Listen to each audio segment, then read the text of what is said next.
OLF Foreign Relations Office press release on Ethiopia-Somaliland, Sea Excess Deal and Horn Conflict.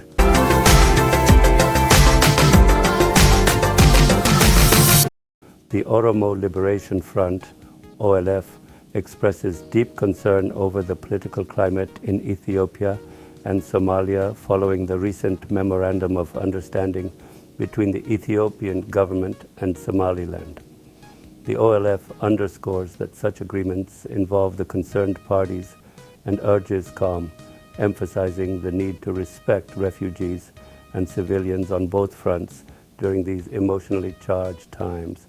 Historical tensions between these states have inflicted lasting wounds on Oromo refugees and civilians, underscoring the importance of restraint. The Oromo people share centuries of coexistence with Somalia, embracing shared cultures, traditions, religion, borders, and resources. Regrettably, divisive policies have fueled conflicts, leading to wars with severe consequences. The OLF's enduring positive relationship with Somali counterparts is rooted in shared values of justice and humanity. We trust that Somali leaders and the people will prioritize peace during this critical period. Amid heightened tensions, we appeal for the protection of Oromo and Ethiopian refugees in Somalia, recognizing their innocence and the positive contributions they make to local communities. The OLF acknowledges the emotional intensity of the situation, emphasizing that refugees, including Oromos, harbor no ill intentions towards Somalia. Many engage in trade, farming, grazing, and worship, fostering harmonious coexistence. The OLF emphasizes the importance of caution and understanding to safeguard the lives of innocent civilians. We call on all Somali citizens, both in Somalia and the diaspora, to recognize the moral duty of protecting civilians during these challenging times.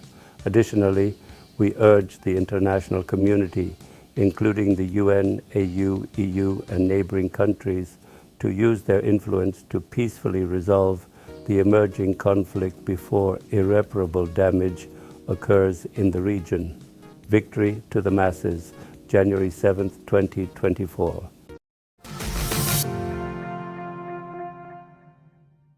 Abiy Ahmed's version of the Memorandum of Understanding between Ethiopia and Somaliland is indicative of more discord than accord. Clearly, it appears to be an exercise in stirring the waters of international diplomacy in the region, possibly serving as a diversion from Ethiopia's claim to a natural and historical right over the Red Sea. Regardless of the intention behind this move, it's crucial to recognize that the memorandum is merely a non-binding and non-legal framework. Somaliland's eagerness for international recognition is understandable, while Somalia's reliance on international law to reject the Memorandum of Understanding is also a reasonable response. The unexpected concern expressed by the United States is noteworthy, considering their in-depth understanding of such matters. In contrast, Abiy Ahmed's and his supporters' reactions seem to be nothing more than propaganda, generating noise to signal to other regional actors that the UAE wields influence in this situation.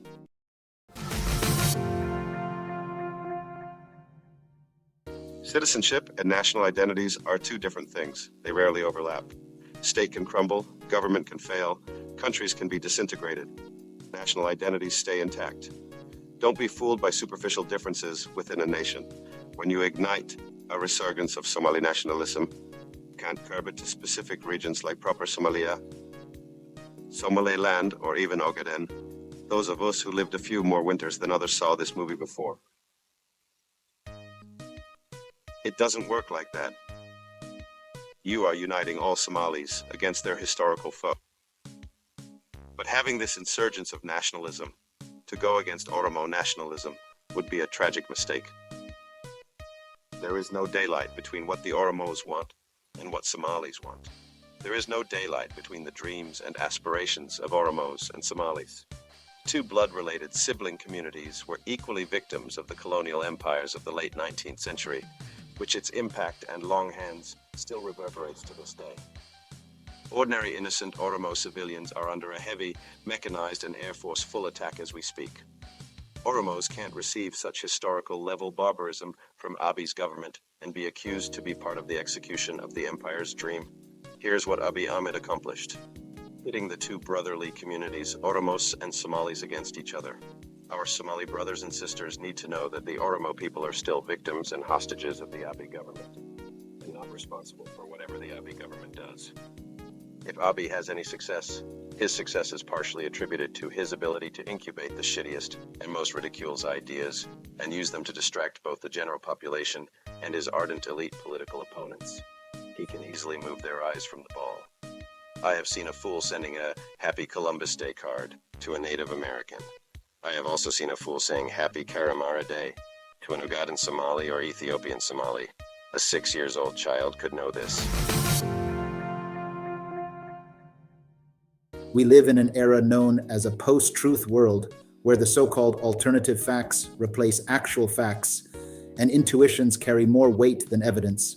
It is in this space that Ethiopia's PM, Abiy Ahmed, keeps publicly, repeatedly, and shamelessly telling verifiable lies with impunity. He tells big lies not so much to deny the truth, but to invite people into an alternative reality in which he can achieve his party's ideological supremacy by compelling them to believe such vacuous concepts as Medimur and prosperity. The recently signed Memorandum of Understanding with Somaliland stands out as a distinctive instance of international deception, unveiling a series of false claims unlike any other. While the Memorandum of Understanding's only valid aspect is Ethiopia acquiring access to a naval base, the propaganda machine's emphasis on sovereign port and access to the sea is deemed showmanship, overshadowing the genuine strategic move. The potential recognition of Somaliland as an independent state is a significant deviation from Ethiopia's long-standing policy, posing legal and diplomatic risks. The gain of a naval base through a 50-year lease raises questions about the overall worth, especially considering potential diplomatic fallout and national security concerns. This memorandum is criticized as a public relations stunt, diverting attention from internal instability. Doubts linger about its alignment with international law, portraying a dangerous gambit by the Ethiopian government. Moreover, Abiy's use of Oromo Abagadas in this scenario is seen as manipulative, exploiting historic ties for political purposes. Ethiopia's persistent quest for direct access to the sea, driven by economic and security considerations, is a widely shared aspiration among its citizens. Given Ethiopia's vast human and natural resource potential, such initiative could greatly enhance the collective security and development of the region. However, for this to be realized, there is a need for comprehensive negotiation and agreement among stakeholders. The manner in which communities of nations integrate and harmonize their boundary regimes and trade is based on building trust, demonstrating patience, and avoiding opportunism. This is particularly crucial for our region, which is marred by painful history and turbulent geopolitics. Any initiative, no matter how noble the intentions, should take this into account. The Somali people, from coast to coast, are our closest partners, economically and socially. There is no interest Ethiopia can sustainably advance at Somali's expense, and vice versa, because our security and economic opportunities are too interdependent. بيان قصير العلاقة الخارجية لجبهة تحرير أورومو. تشعر جبهة تحرير أورومو بالقلق أزاء المناخ السياسي في إثيوبيا والصومال بعد توقيع اتفاقية تفاهم بين الحكومة الإثيوبية وأرض الصومال.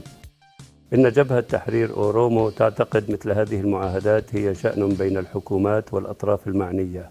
علاوة على ذلك ندعو إلى الهدوء والتفاهم من قبل جميع الأطراف، ونحث على احترام اللاجئين والمواطنين المدنيين من كلا الجانبين خلال هذه الأوقات المشحونة بالمشاعر. في الماضي مثل هذه التطورات بين الدولتين خلقت جراحات لا تنسى على لاجئي أورومو والمدنيين بشكل متكرر. عاش شعب الأورومو كجيران مع شعب الصومال قرونا مشتركين الثقافة والتقاليد والحدود والدين وحتى الأرض بمشاركة الموارد والعيش معا بسلام وانسجام. فإن الأنظمة استخدمت سياسة فرق تسد، وغالبا ما يلمح إلى الصراع الذي في بعض الأحيان تصاعدت إلى مستوى من الحرب، مما أدى إلى فقدان الأرواح وتدمير الموارد. العلاقة الإيجابية الدائمة التي لا يمكن دحضها تاريخيا بين منظمتنا والمنظمات الصومالية والشعب الصومالي ليس فقط بسبب الصداقة التي استمتعنا بها مع إخواننا الصوماليين، ولكنها أيضا بسبب التقارب الأيديولوجي حول الشغف بالعدالة واحترام الإنسانية. هذه القيم الإنسانية واحترامنا لبعضنا البعض بشكل جوهري كأشخاص من نفس الشيء تعطينا الثقة في أن السياسيين والعلماء والزعماء الدينيين الصوماليين والشيوخ والنشطاء والطيف الكامل من الناس سيستجيبوا. هذه الدعوة بهذه الروح نطلب منكم حماية أورومو واللاجئين الإثيوبيين الآخرين المقيمين في الصومال خلال هذه الفترة الحرجة، عندما ترتفع التوترات السياسية ويمكن أن يكون الضحايا الأبرياء بما في ذلك اللاجئون ضحايا العواطف مرتفعة بالفعل، ونخشى أن يكون المدنيون الأبرياء ضحايا للمشاعر المارقة. اللاجئون الذين يهربون من إثيوبيا أو الأورمو أو غير ذلك ليس لديهم نوايا سيئة ضد الصومال. العديد من الذين ليسوا لاجئين بما في ذلك الأورمو يقيمون على مقربة ويتاجرون ويمارسون الزراعة والرعية والعبادة معا. نحن في جبهة تحرير أورمو نؤمن بصدق أن أوقات الاختبار هذه تتطلب الحذر والتفاهم للحفاظ على القيم التي هي عزيزية علينا جميعا، حياة المدنيين الأبرياء. نطلب من جميع المواطنين الصوماليين المقيمين في الصومال أو في الشتات حماية المدنيين الأبرياء كواجب أخلاقي. كما نطلب من المجتمع الدولي والأمم المتحدة والاتحاد الأفريقي والاتحاد الأوروبي وجميع البلدان المجاورة لاستخدام نفوذها من أجل التسوية السلمية لهذا الصراع الناشئ قبل أن تلحق بالمنطقة أضرارا جسيمة. جبهة تحرير أورومو، العلاقة الخارجية، 7 يناير 2024،